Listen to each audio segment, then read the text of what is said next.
요즘 미디어에서 가짜 뉴스라는 이전에는 자주 듣지 못했던 단어가 사람들 입에서 혹은 뉴스에서 많이 언급되는 것을 보고 있습니다.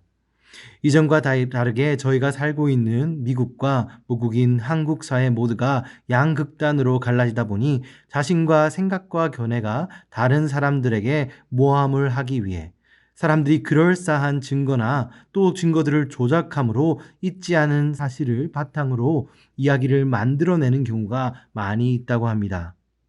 그런데 흥미로운 사실은 이러한 가짜 뉴스에 사람들이 많이 속아 넘어간다는 것입니다. 전문가들은 그 이유를 두 가지로 보고 있는데, 첫째는 너무 많은 곳에서 가짜 뉴스를 양산한다는 것입니다.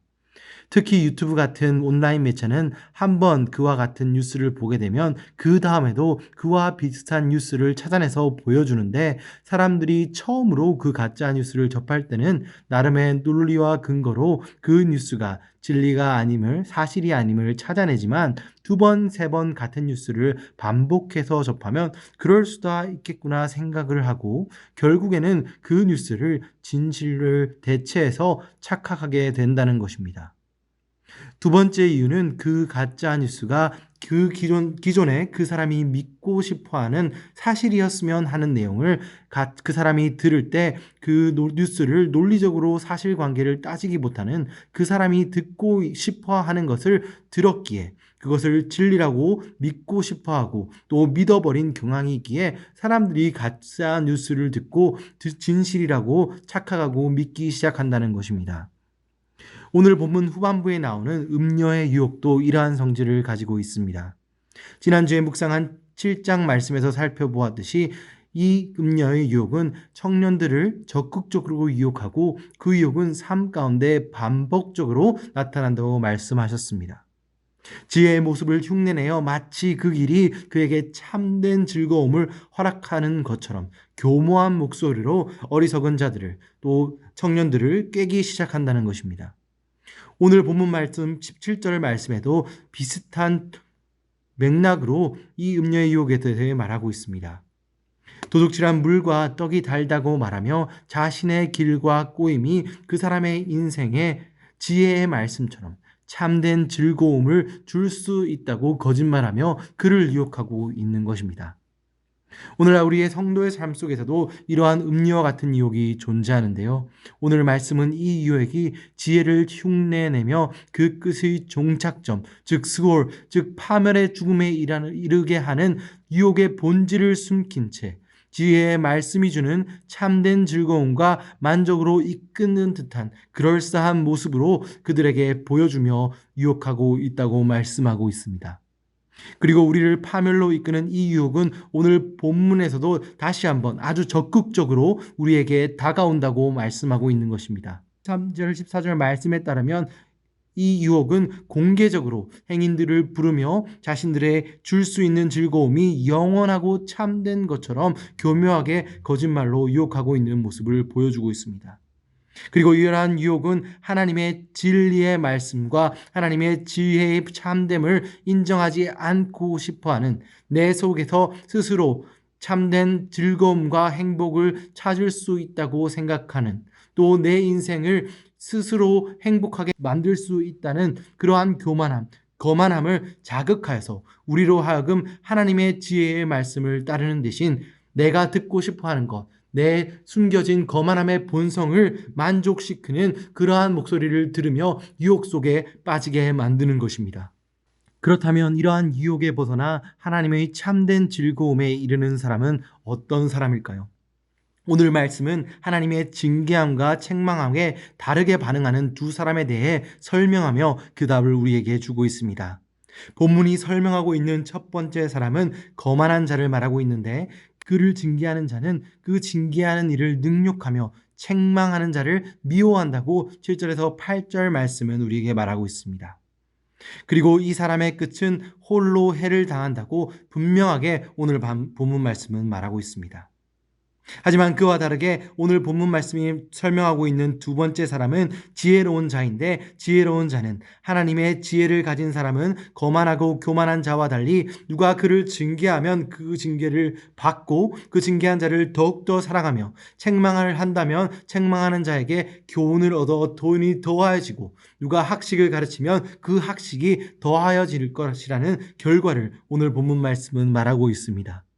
하나님의 지혜를 가지고 하나님의 의로우신 성품을 가진 자는 그들을 받은 징계와 책망이 자신의 뜻과 자신의 생각과 다를지라도 그 책망과 징계를 주는 사람을 미워하지 않고 그 책망과 징계를 통해 내 힘으로 내 인생을 만족시킬 수 있다는 내 속에 숨겨져 있는 그러한 교만함으로부터 돌이키는 도구로서 그 징계와 책망을 사용하여 하나님이 주시는 지혜의 말씀을 찾아간다고 말하고 있는 것입니다.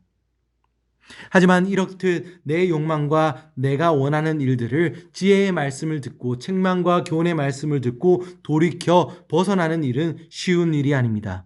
왜냐하면 우리에게는 우리가 원하는 것을 듣고 우리가 원하는 것을 선택하는 것을, 우리 스스로 내 인생을 책임질 수 있다고 생각하고 그것을 믿는 것이 우리 본성 가운데 아주 강하게 자리 잡고 있기 때문입니다. 그렇기에 우리는 우리 스스로의 힘으로 우리의 본성을 이겨내는 것이 아닌 하나님을 의지함으로 하나님의 지혜의 말씀을 얻음으로써 우리 스스로의 본능을 이겨내야 됩니다. 우리 스스로의 교만함을 이겨내야 하는 것입니다. 우리 인생의 삶 가운데 우리의 창조주 되시고 또 하나님의 때에, 아버지의 때에 다시 오셔서 심판하실 존재가 우리 삶에 있음을 기억함으로 우리 스스로의 본성을 이겨낼 수 있다고 오늘 본문 말씀은 말하고 있습니다. 10절 말씀에 여호와를 경외하는 것과 거룩한 일을 아는 것이 지혜의 근본이라 명철이라 말씀하신 이유는 우리 가운데 하나님이 우리를 위해 예비하신 계획과 주님께서 주신 삶의 목적이 존재하는 것을 알고 있을 때, 우리는 우리의 본성을 뛰어넘어 거룩함에 이르게 가능케 하실 일을, 존재를 우리 삶에 인정할 때 우리는 비로소 우리 삶 속에 우리가 범하고 있는 잘못과 오류의 존재를 찾아낼 수 있는 것입니다. 오늘 본문 말씀을 시작하는 초반부에는 지혜가 집을 짓고 7 기둥을 다듬는다고 말하고 있습니다.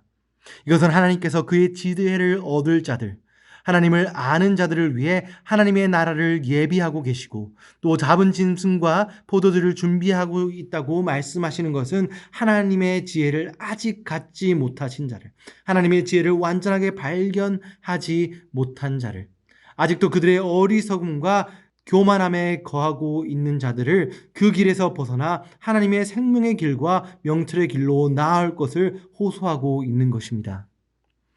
이스라엘 백성들에게 하나님을 배반하고 영적으로 그들이 간음하고 있을 때, 하나님을 대신해 우상을 섬길 때에도 하나님께서는 그들을 향해 하나님의 길은 평안이요 장래의 소망을 이스라엘 백성에게 예레미야의 선지자를 통해 구원의 메시지를 전달하신 것처럼 오늘 본문 말씀은 우리에게 아직도 하나님을 인정하지 않고 나의 생각과 판단이 지혜인 것처럼 그 교만함을, 어리석은 길을 아직도 가지고 있는 자들에게 하나님의 길로 나아올 것을 요구하고 있는 것입니다.